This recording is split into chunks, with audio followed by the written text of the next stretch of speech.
Ndithathe ithuba elihle ndiphiwayo ndibulise utata egameni lenkosi uJesu waseNazaretha, ndibulise utata bonke, ndibulise umama, ndibulise oomama bonke, ndibulise nje bonke abangcwele egameni lenkosi uJesu, ndibulise obhuti, ndibulise osisi, ndibulise isikhokhelo salapha ekhaya, haleluya.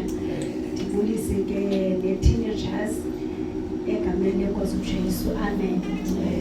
Ndifuna ukubulisa abantwana bengekho, haleluya, ndingababoni andizubabulisa, ndizabulisa i-teenagers egameni lenkosi uJesu waseNazaretha. Uba bakhona abasindwendweleyo ke nabo ndiyababulisa egameni lenkosi uYesu waseNazaretha, amen. Haleluya. Ndingulona osechaziwe ke, ndinguNature Khuma ifani yam, haleluya. Ndibulise ke utata uNature Khuma, haleluya, tata wasendlini, haleluya. Isihlobo sam endisibolekiweyo nguThixo, kumandi ke bangcwele ukuthandwa nguThixo. Ezinye izinto uThixo usenzela nje besithanda, haleluya. So ndiyabonga ke ithuba endifumeneyo, haleluya, kwisikhokhelo salapha, amen. Esiye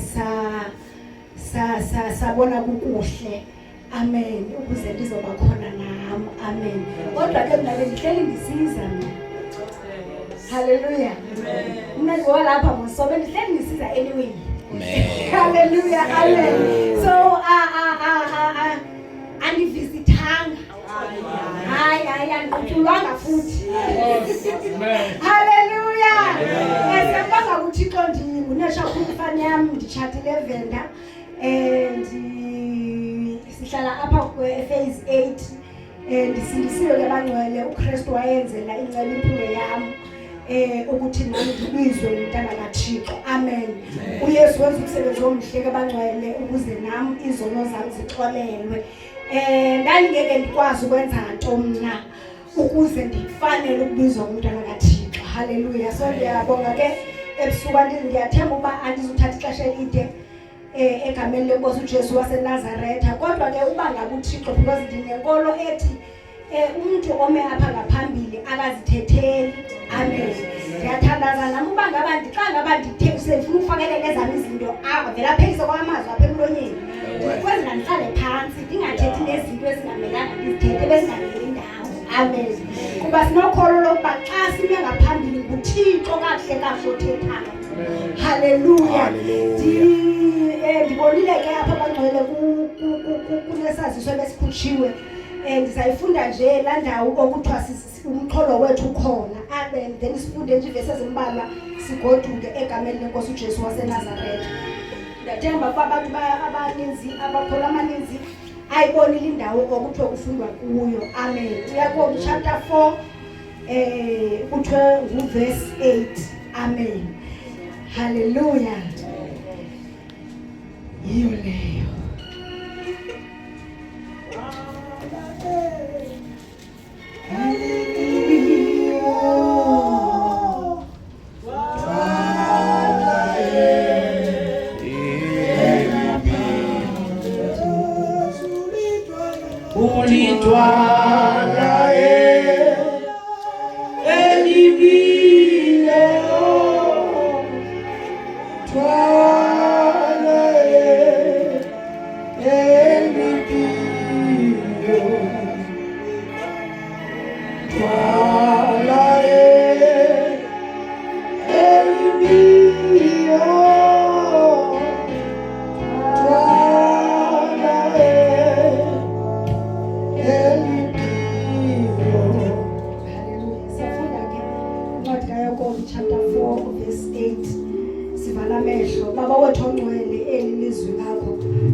Siyafunda ke uverse 8, sondelani kuye uThixo, wosondela kuni,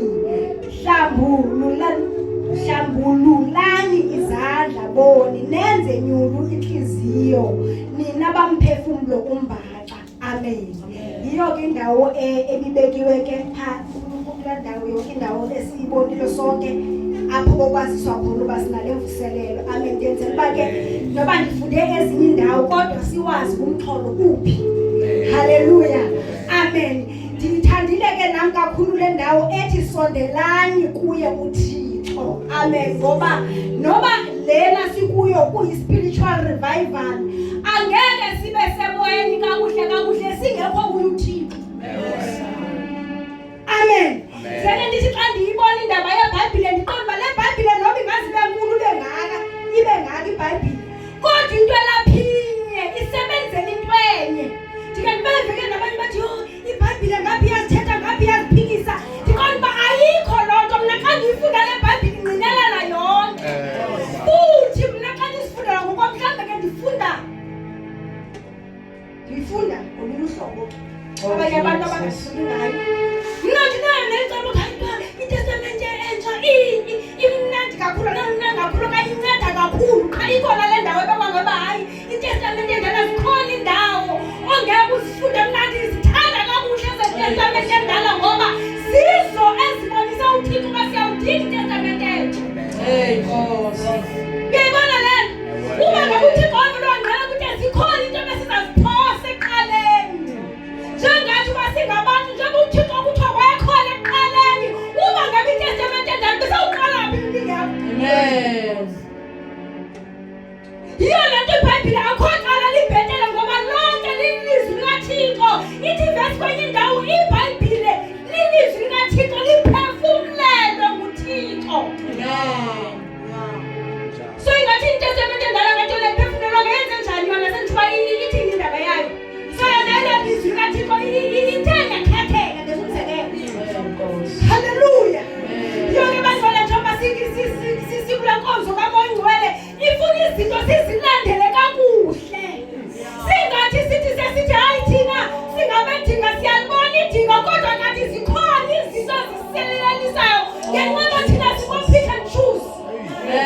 Sifuna hayi thina makuhambe apho kutamtam khona thina sifuna ukuhamba endaweni ezimnandi zodwa. Uba ngaba kukhona indawo ekufuneka ukulungisa ithi uba ngaba phuhliso losuka uthi hayi mna ndizi. Ifana nezi ezinye inkawu ezithi thina sizawungena ngegrace. Sithi xa sibajongile thina sibona hayi ziyadliwa izona apha kodwa igrace siyayo nathi sizawungena ngayo igrace. Kodwa masingadliwi izona zona. Uyayibona le nto? noMoya Ngcwele kuzafuna simthethe kakuhle singabi nendawo sizishiftayo. Yiyo le nto kuzawuba nzima ukwamkela because kule ndawo sithi hayi thina sesikholwa lena into masingayihoyi lena kanti yiyo kanye umoya ephelele khona. Uyayibona? Ungathi Yesu uzathi hayi iTestamente hayi mandiyiyeke le ndawo kanti kulapho umoya lena khona ngoba lilizwi kaThixo nayo le ndawo. Uyayibona? Ubuza uzimoshela ngokwakho ngoba wena uThixo ufuna alunge kule ndawo yakho. Ufuni wena uThixo akulungise yonke indawo edibanisa nawe. Uyamlungisela noThixo ufuna alungela wena uba hayi Thixo fika namhlanje uba ndime kakuhle. Yiyo le nto singaboni abazalwane bangecawu. Yiyo le nto yaziyona ayifika bathi abantu hayi wena Yesu izinto ezinye zenza ngecawe. Utheni wena wathi uba ngaba into yakho yamnakele ngecawe awuzuyilungisa na? Asisakhonza ngenxa yesabatha. Yiyo le nto sidinga uMoya Ngcwele ukwenzela uba siyiqiqi into ngesisindawo. Singabambi nezinto ezi awumele uba le nto uyilungise wena uyixolele nto ungayithandazela. Hayi mandithandazele ndino makhona ndiyixolele. Into ofuna ndixolele mzala nomhlukana nosonozibazandla mna.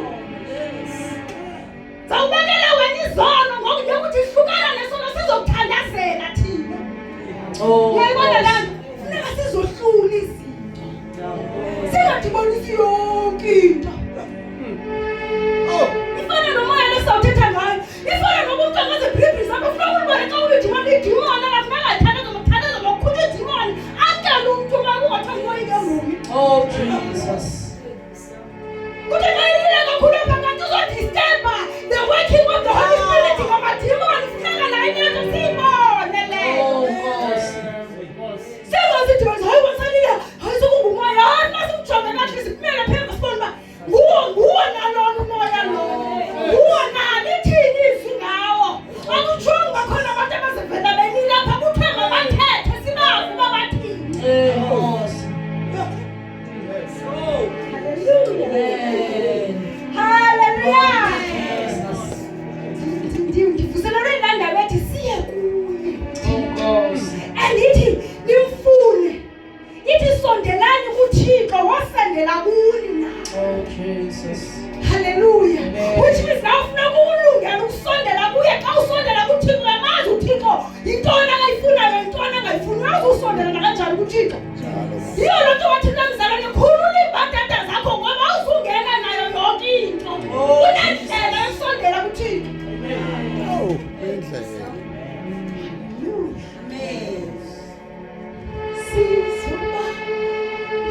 sinje sibe manje sigoduke.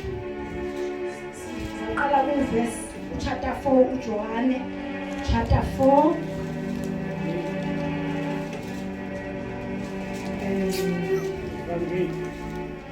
Evangeli. Amen. Hallelujah. Chapter 4 sizaqala kuverse 22.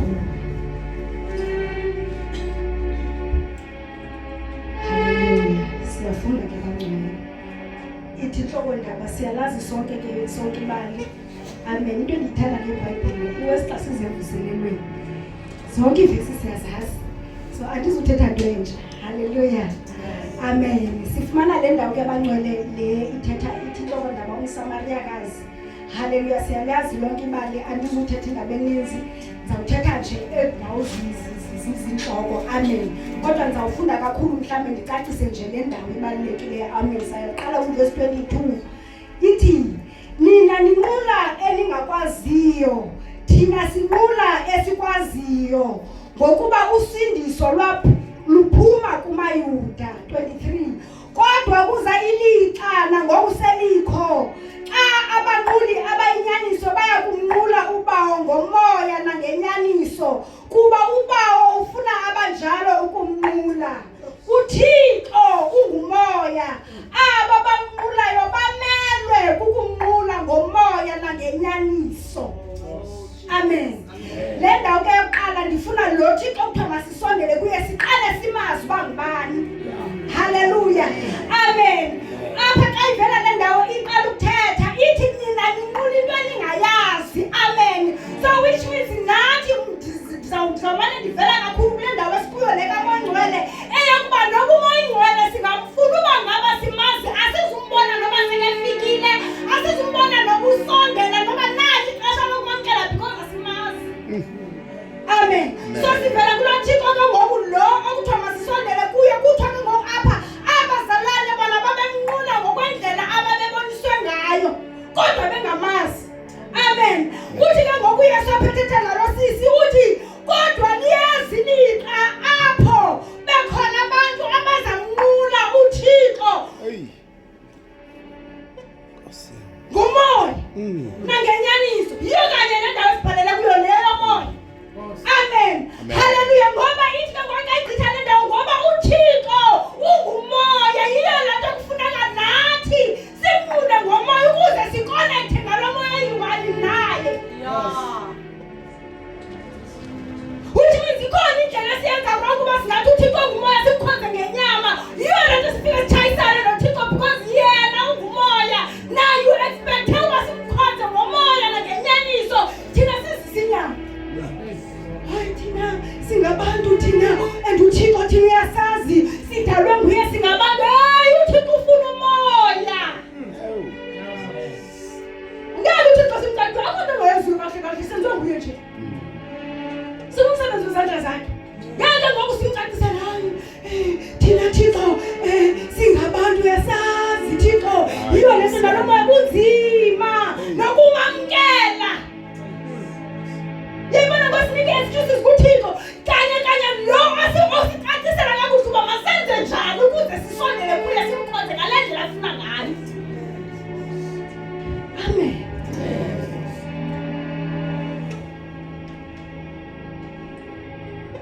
Andezi umzekelo ndiyathetha. Indawo endiyifumana mna apho njengoba kuthiwa uThixo ngumoya. Phaya ekuqaleni kulanda uthetha ngabantu abanqulayo ithi bazamnqula ngomoya nangenyaniso. Amen. Ndiyazicingela apha engqondweni yam uba ngaba kuyenzeka mna ndingekabi nayo umoya ndizamnqula ngositshixa andizujikwa into yoba ndingekabhaptizwa umzekelo ngomoya mna. But kuyafuneka ndimkhonzile uThixo nam ndizode ndibhaptize kunjalo. Injalo. Hallelujah. But into edingekayo apha kum kudingeka kube nayo inyaniso. Ndibambelela apha enyanisweni. Kulapho ndizawudibana noThixo khona abone kukuhle kulungile uba mandimnikele ngoba uphila ngale ndlela endifuna ngayo ibambile noba kangabhaptizwa abe ke ngoku alikhonzela ngalo moya nakawunikoni komntu wonke.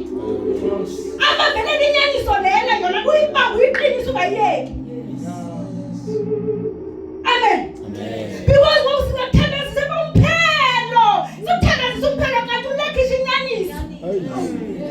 Noma ingane nobuyafuna ukuthi yoni vele ndibhaptize inkonki yo. Ndibhaptize ndiyaqhubeka ngixoka ngami nithi ndikhona ndingekho. Yeyibona ubungozi balapha bayitona ungeke ubhaptize nawo wonke umuntu. Qala kulungelana nokubhaptizwa wena umuntu ofuna ukubhaptizwa. Uyayibona lenyani siyave lapha ku-23 kodwa kwizilikana ngokuselikho abanquli abayinyaniso abayilo ingafuniselwa kuthiwa ngoxa kubuza uba mama unatsho ndawoni ndithi hayi sendiphumile ndisendleleni ezayo kodwa ndingaphumi endlini inyaniso funa ukuyiqala uwadwa engakubona umntu ongapha efowunini uba uphi uvele utshayisa isenzeko uba oyini Jehova wathi if uyandibona inyaniso ihlale nawe wedwa ungekadibani nabanye abantu.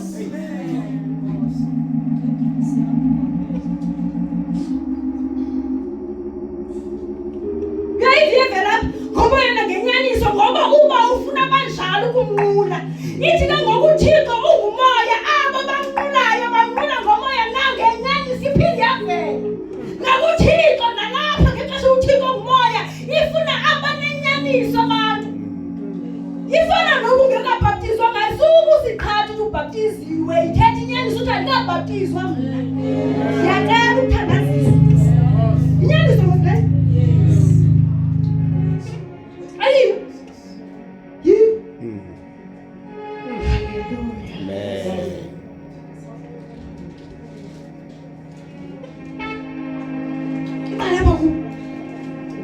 Ungakasifaki thina singabazali bakhe ungakasifaki yayibonise phakathi kwakho nothixo wedwa njengababini nodwa asangeni thina lo abazalwane bahlele bebiza mna bangakuzo zonkelisa umoyingcwele kukuyaziwa kuzofela uphakama mna khawusiyeke ke ngothina kakuqale kuwe uzamkela uyesu wedwa sona xa ulungisa wena wedwa nothixo ithi thixo ngoba nguwe nondibizele kule ndlela ndihambise ngokwakho ndibonise nezinye izinto omongcwele endingekazazi apho uyazi xa sowumdinga umongcwele wenza njani uthi ukhangele nezona ongazaziyo ngoba ingakufuna le nto ndiyayifuna le nto phathi ndibambe ngaphi umongcwele ndiyazama izona bendiba ndiziyekile yintoni le ndisilela kuyo phona ndiyafuna.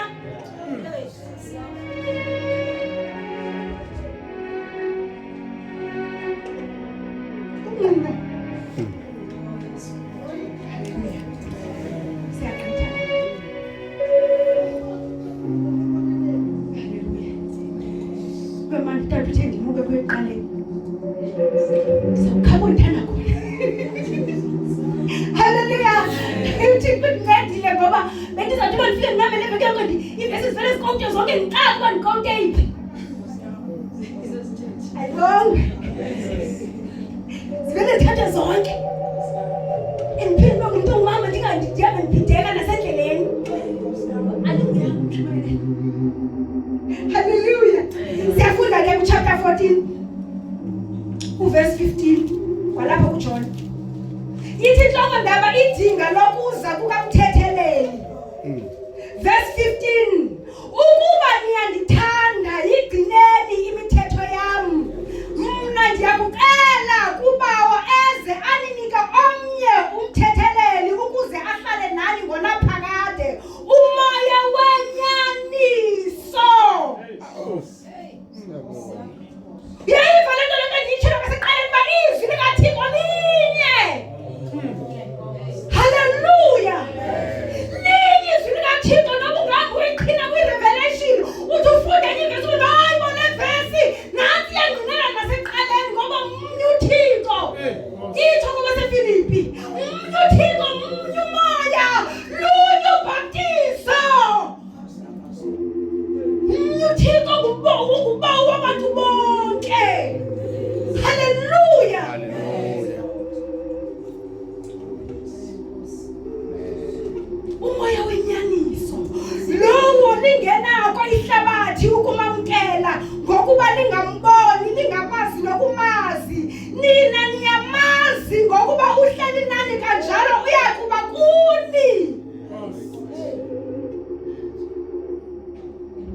andikunishiya nizinkedama ndiyeza kuni. Haleluya. Amen. Uyayiva kule ndawo kuvezwa nehlabathi. Ithetha uba lento uba ngaba ungumntwana kaThixo kweli xesha elinje silibona sonke, uba ngaba uthi ngoku sowuthi ndiyakholwa ndisindisiwe nangiyawufuna umoya, mhlawumbe ungalibaziseka uba ngaba ihlabathi nalo usalijonga uba lihamba kanjani. uJohn lo ngapha ekugqibeleni aba baninzi uJohn uthi akwenzeka umuntu ayithanda ihlabathi kodwa athanda uThixo, okanye uThixo amthanda uThixo akavisisani kakuhle nomuntu othanda ihlabathi nezinto zalo, which is not ngathi lenhliziyo yami hayi ihlabathi andithandi nangu mna ngecawe ndizencaweni oko naphakathi evekini akukhonzayo mna ndiyaya, kodwa uba uyazi apha enhliziyweni yakho siyakubona ukuze ecaweni yakho siyakubona, kodwa uba usenanto umuntu uhambe ayenza kakuhle kuyayenza nakubuka yo hayi lihlabathi mosolurhobile kangaka kwenzeka basibhide kabu ngakwakho uye ngapha because usarhobile nangane. Wena ufuna indawo ezithambileyo sesilunga yonke indawo. Amen. Uyayibona ke le ndawo ithini? Uthi uYesu njengoba yena ehambile uzawusithumela lo mnye umthetheleli. But uqale eqaleni uthi ongithandayo ngoyenzayo imithetho okanye yigcineni imithetho. Uba ngithi ngiyamthanda sinuyikhetha imithetho. Sunukhetha ethandani ba hayi mina leni into hayi ngathi ihamba kakuhle nami. Yigcineni imithetho yami. Yena uthi mina ngiyacela kuba azane nikomnye umthetheleli ukuze ahlale nani ngonaphakade. Yiyo lento simdinga uMoya ngoba nguye osincedayo kuba sihlala naye. Asincede ngokuze ecaweni every day. Andisho abakaziyo. Umuntu ojabathi ukhona need yoba mina kasengigcwalisiwe amandla. Uthi ugcwaliswe kule mvuselelo uthi hayi mina akusekho need vele uthi akho need. Akho need. Ikhona need. Lento uthi sokuhlala endinqondo ingathi akusahlangana ndiyahalela nakuhlangana nabangcwele ukuzithungelelane lento ndiyivitshisa kum. Into ngathi kona sayinamona. Into ngathi kona ngiyathungelelana imnandi nje. Imnandi yena into sihlala sincane sifuna uThixo. Amen. Ithi umoya wenyaniso lowo ihlabathi lingena kumamkela ngoba limazi, kodwa thina siyamazi umoya. Ngoba uhleli nathi yobanathi. Yiyo lento sisiviyela ivuselelo ezinje ukuze abantu sibone uba siyawudinga umoya. Amen. Ndiyagqiba chapter 16. Hallelujah. Verse 7. Noko ndinixelela inyaniso. Kunilungele ukuba ndimke kuba ndingemkanga umthetheleli akayikuza kuni. Ke ndithe ndemka ndiya kumthumela kuni. Efikile ke uya kulohlwaya ihlabathi lidane ngenxa yesono nangenxa yobulungisa nangenxa yomgwebo, ngenxa yesono ngokokuba bengakholwanga kum, ngenxa yobulungisa ngokokuba ndisiya kubawo ize ningabi sandibona. 11. Ngenxa yomgwebo ngokokuba umphathi welihlabathi egwetyiwe. 12. Ndisenezinto ezininzi zokuthetha kuni kodwa aninako ukuzithwala ngoku. Xa athe wafika yena umoya wenyaniso uya kunikhokhela kuyo yonke inyaniso. Kuba engayi kuthetha okuphuma kuye, uya kuthetha izinto athe waziva, anibikele izinto ezizayo. Haleluya. Yiyo lento umuntu okholwayo. Asisho ukuthi uThixo zonke izinto uyaziveza.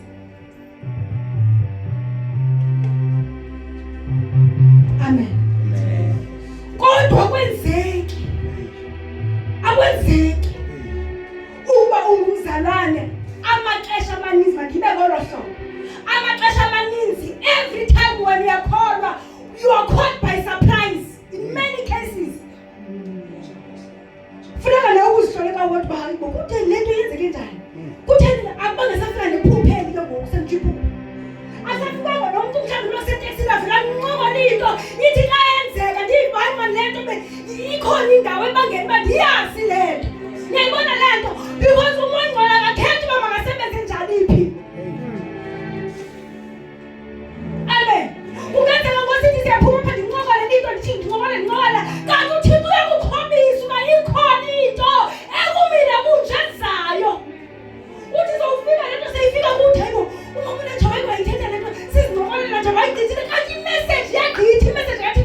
Yiyo lento ikhona indawo eBhayibhelini apho haleluya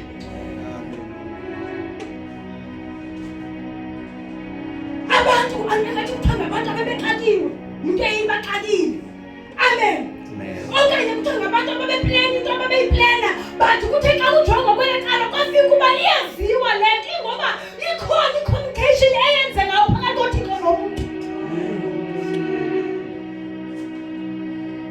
amen haleluya yiyo le nto lebusuku kudingeka into yoba umntu nomntu awufuni umoya mhlawumbi abambe nje nevesi kaJehova andifuni ukuhlala ngathi ndisebumnyameni nam ndiyafuna Thixo izinto ezizayo ndizazi nam njengoba ndingumntana wakho asinogqithwa ngabantu abangakhoyo abantu abangakhoyo bayamcawa asaxakele yinto yakwazi bafuneka ayovunisana because khona into afuna uyazi haleluya so yintoni thina esizawuyisebenzisa siyinikwe singayisebenzisi inamandla kangaka lento haleluya ngoba lento idinga wena ube nonxibelelwano noThixo ube nexesha noThixo siyazi sonke sizophangela kapha siyadinwa kodwa yiba nexesha lakho noThixo ukwenzela uThixo xa efuna ukuthetha nawe umve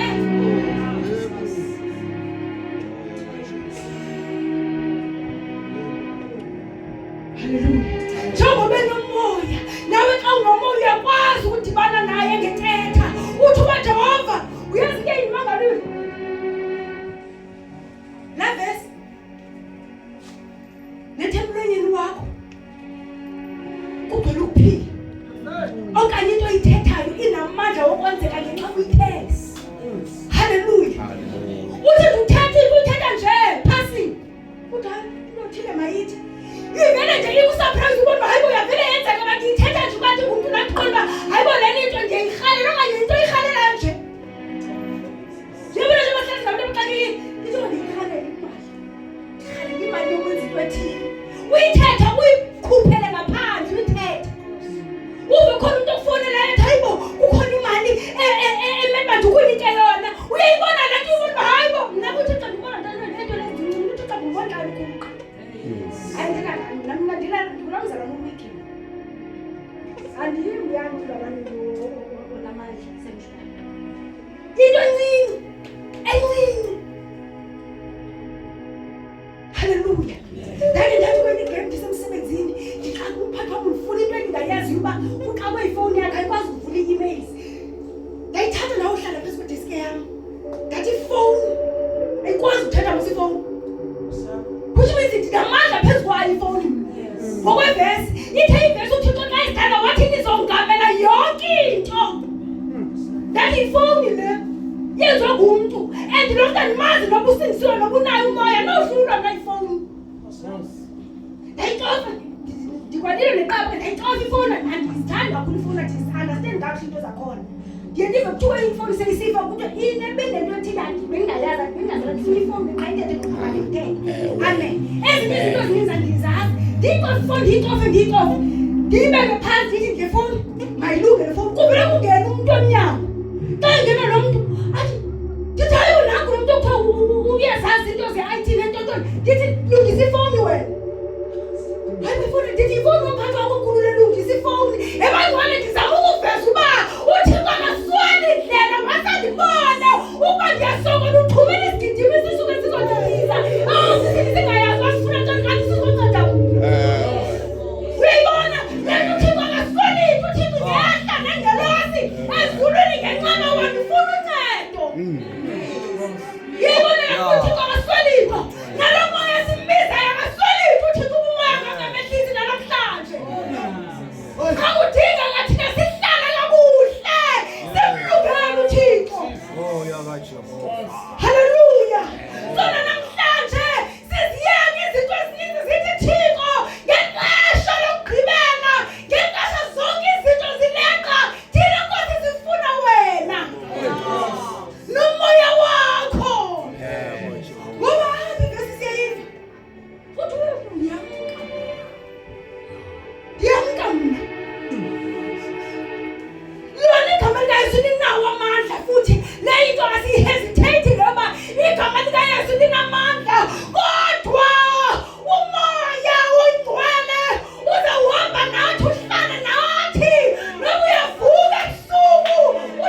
nizohlala nizokapha ke.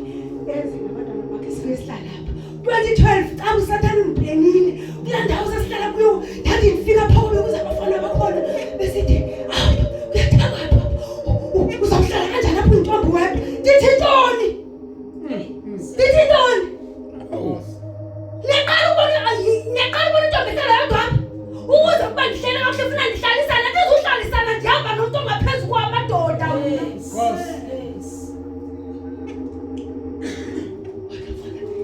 Uyabona nje ukujongene nebhanki. Apha kunamaxhegwazane ebusuku abona edlala ujimpa.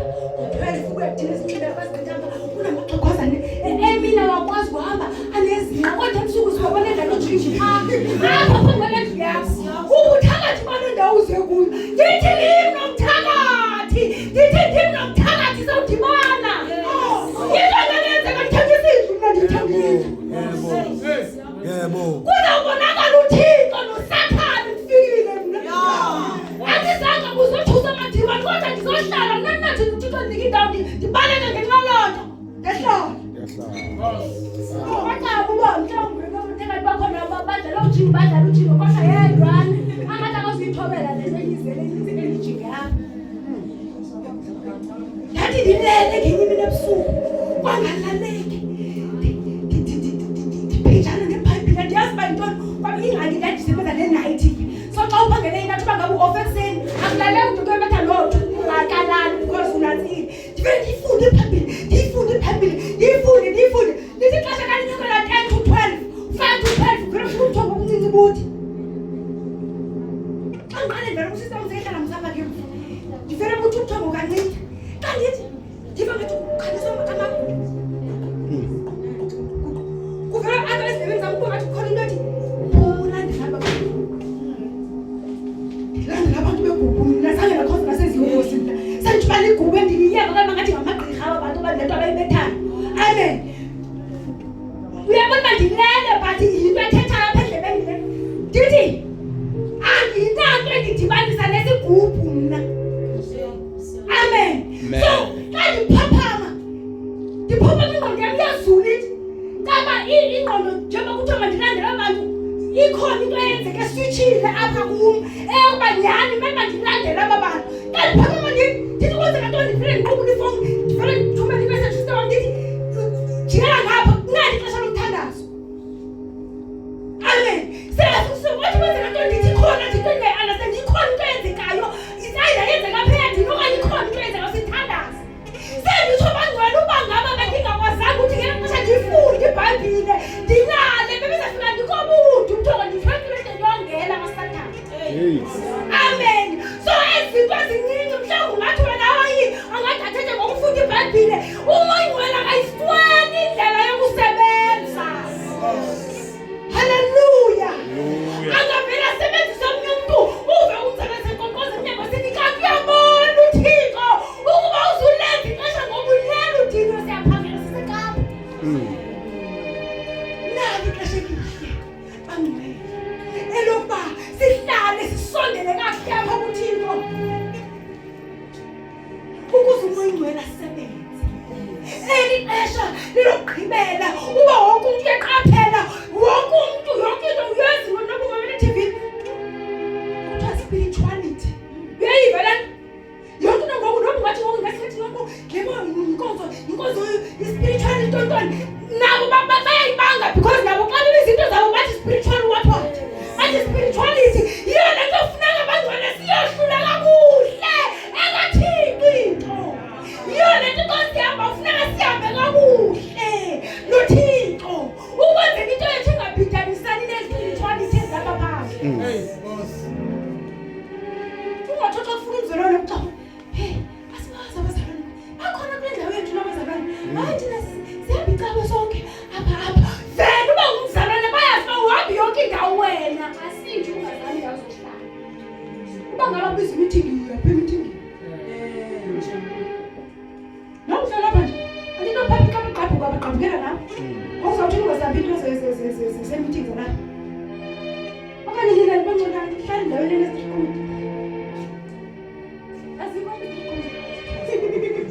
Hallelujah. Because izinto ezithethwayo nazo pha zizawunceda kwanathi. Kuzawuthi